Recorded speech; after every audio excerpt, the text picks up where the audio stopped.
All right, it is day 14, or hour 14 of my Yom Kippur dry fast. And this year's fast has gone a whole lot better than last year's fast.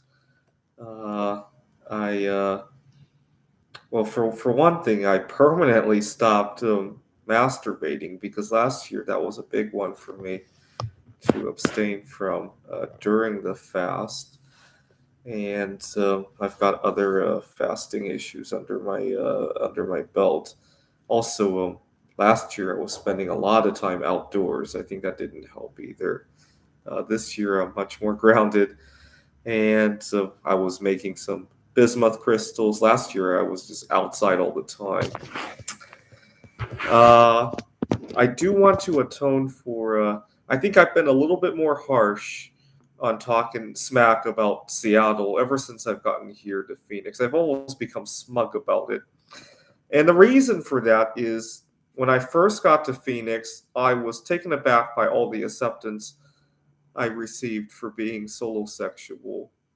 Like I would, yesterday I talked about how I had a client who thought I wasn't solosexual enough. Uh, he thought I should have protested about something when I had gone to a theme park, and that really gave me a nice warm fuzzy feeling because over in Seattle I never got that kind of reception. And so ever since coming here, I've been talking smack about Seattle. Not to say I didn't talk about it much when I was back in Seattle, but I talked about it even more ever since I've gotten to Phoenix. But you know what? I just didn't belong in Seattle. I don't think it was the fault of the people in Seattle. The culture there, right? It's just like you definitely don't want to go to anti-Jewish kind of town today and then talk about fasting, right? That probably wouldn't go too well, right? I just needed to find my right place. Uh, I when I was first trying to quit masturbating, I was doing a lot of other nonsense in order to take my mind off of not masturbating. I I got very angry at various people I was doing business with, and I would get somebody flaking me on Craigslist, and I would complain about. I would write like a 2-page essay on Craigslist complaining about it. But I think part of it was because I was in withdrawal from not masturbating, and I was trying to take my mind off of it. One time, I was looking for.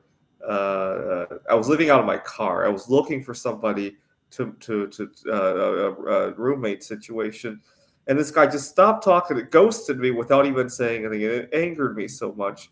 And I wrote another ad with like a 2-page essay about this person and how I made up stuff. I slandered his name basically. I do that a lot. Another time I had I was buying something on eBay and it came in an unexpected way. I think I was buying uh, it was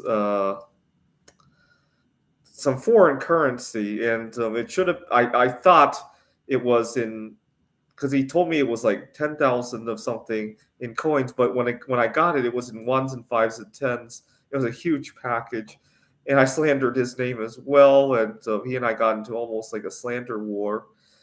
And I think part of it was that I was trying to abstain from masturbating, taking my mind off of it, and I lost my mind as a result of that. It didn't go well. I wasted a lot of time doing that. I still relapsed on masturbating after doing that. Anyway, anything you guys want me to talk about? Otherwise, I'm gonna do some fortune telling with my cards. Ready? -1. See how many cards we go without drawing a 4. A 9. 0. Death. On the 4th card, we drew a 4. Death.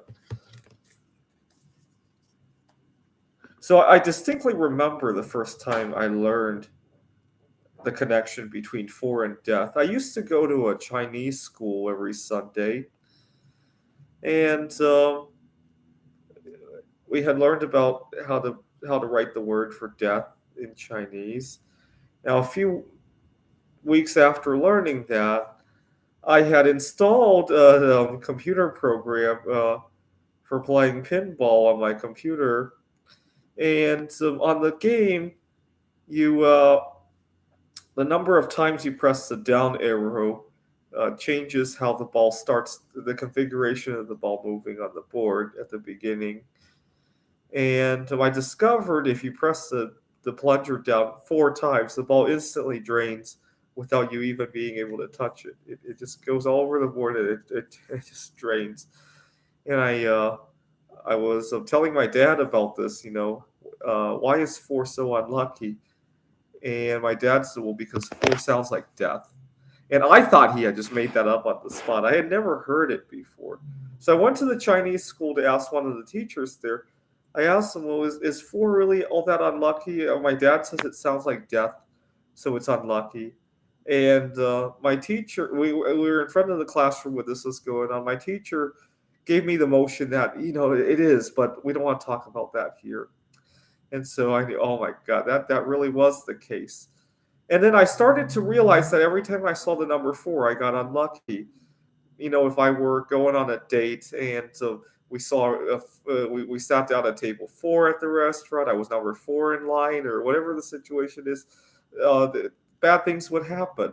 If I were playing a game of some sort, I was at a backgammon tournament one time actually, and I could have rolled anything other than double four and not lost a gammon in this one game.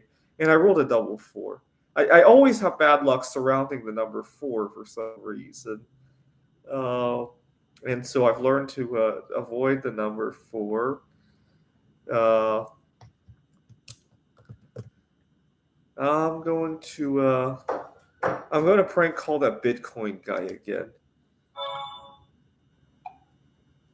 1-800-BITCOIN.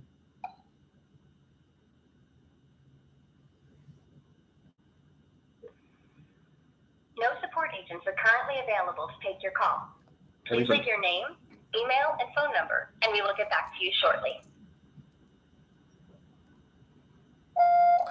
Hi, my name is Andrew. I don't know if I have the right phone number, but I presume 1-800-BITCOIN would be the place to call.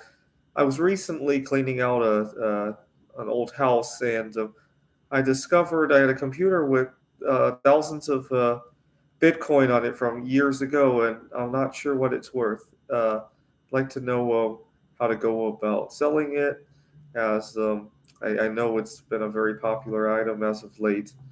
Anyways, why don't you give me a call back? It's 206-472-8821.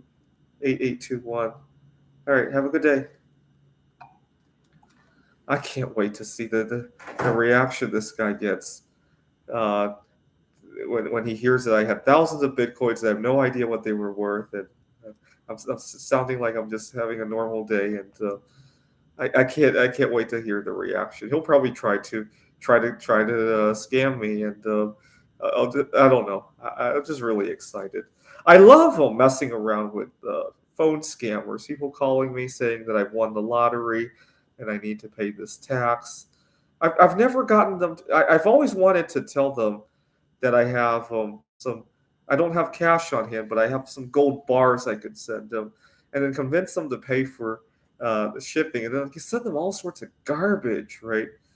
Uh, I I've always wanted to do that, but I've never gotten so far that they've paid for a package to be sent to their place. I'd love to. Uh, all right.